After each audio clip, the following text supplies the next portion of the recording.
আসসালামু আলাইকুম। ওয়ালাইকুম আসসালাম ওয়া রাহমাতুল্লাহি ওয়া বারাকাতুহু। ভাই কেমন আছেন? আলহামদুলিল্লাহ ভালো আছি।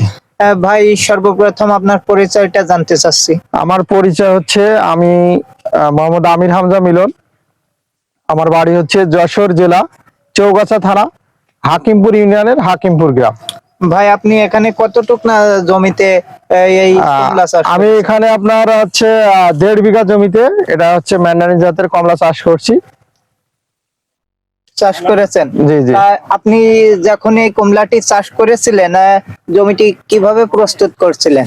আসলে আমরা আসলেই তো এই দেশে কমলা সাধারণত ঠিক মতো হয় না বলে আমরা যখন চাষটা করি তখন আমরা এর ভিতরে পেয়ারা প্রথমে কমলাটা লাগিয়ে তো আমরা মাঝখান দিয়ে একসার করে পেয়ারা লাগাইছিলাম জি। যে আমার যদি কমলা কোনো রকম ডিপ হোল্ডার হয় সেক্ষেত্রে আমরা পেয়ারাটা রাখবো। কিন্তু আমার প্রথম বছরে এই গাছে কমলা ধরছিল, প্রথম বছরে 1 বছর গাছের বয়স হইতে না হইতেই আমার গাছে ফল আসছে।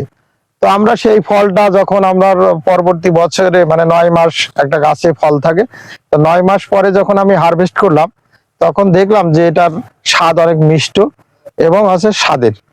তো সেক্ষেত্রে আমরা আর পেয়ারা গাছটা পরবর্তীতে রাখি নাই, আমরা এই কমলাই রাখছি। তা আপনি এই চারা যে রোপণ করেছেন কয় হাত অন্তর অন্তর ডিফারেন্স? এটা আপনার হচ্ছে আমাদের দেশে তো আবহাওয়া গরম, জি। তো সেক্ষেত্রে আপনার কমলা চাষ করার নিয়ম হচ্ছে 9 feet by 9 feet, 9 feet by 9 feet রাখলে আমাদের মোটামুটি একটা ডিস্টেন্সটা ঠিক থাকে এবং এর ভিতরে ফল প্রচুর পরিমাণে নেওয়া সম্ভব। তা আপনি এই কমলা চাষ করেছেন, বিভিন্ন জায়গাতে দর্শনার্থীরা আসছে তা এবং যারা এই কমলা চারা কিনতে চায় তাদের উদ্দেশ্যে যদি একটু কথা বলতেন।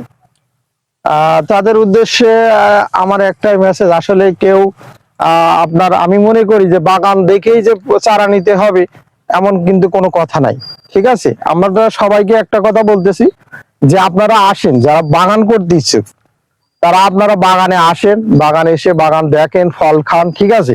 এবং আমরা চারাটা এই গাছের চারা থেকেই, এই দেখেন আপনি একটা জিনিস দেখেন, এখানে আপনার এই যে আমাদের যেটাকে বলে ছায়েম, ঠিক আছে, যেটা চারা তৈরি করার যে মূল যে কসগুলো এখান থেকে কিন্তু আমরা সংগ্রহ করি, ঠিক আছে? এবং শুধু এই দিকে না, আপনি এই দিকে দেখেন, এখানেও কিন্তু এই যে এখান থেকে কিন্তু আমরা ছায়াম সংগ্রহ করছি, ঠিক আছে? এরকম প্রত্যেকটা গাছ থেকে আমরা ছায়াম সংগ্রহ করে তো আমরা চারা তৈরি করতেছি। তা আপনি এখন চারা কত দামে একটা একটা পিস বিক্রয় করছেন? তো আসলে এগুলো তো দামের বিষয়টা হয় আলোচনা সাপেক্ষে, ঠিক আছে? তো এই বিষয়টা আমি বলতে চাচ্ছি না, ঠিক আছে?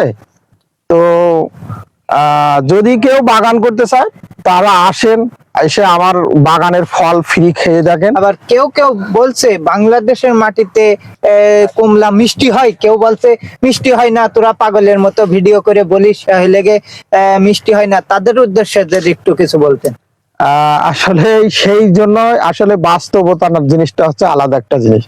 আপনি বাস্তবে যদি মনে করেন যে একটা জিনিস যদি ছিঁড়ে একটা ফল যদি আপনি খেয়ে থাকেন এবং তার স্বাদটা যদি আপনি মিষ্টতা পেয়ে থাকেন তাহলে কিন্তু আপনি আর কোনোদিনই বলবেন না যে আসলে মিষ্টি হয় না, ঠিক আছে? এই জন্য আমাদের সবার জন্য একটা মেসেজ, আপনারা আসেন, এসে ফল খান, খেয়ে দেখেন যে আসলে মিষ্টি কি টক, ঠিক আছে? জি।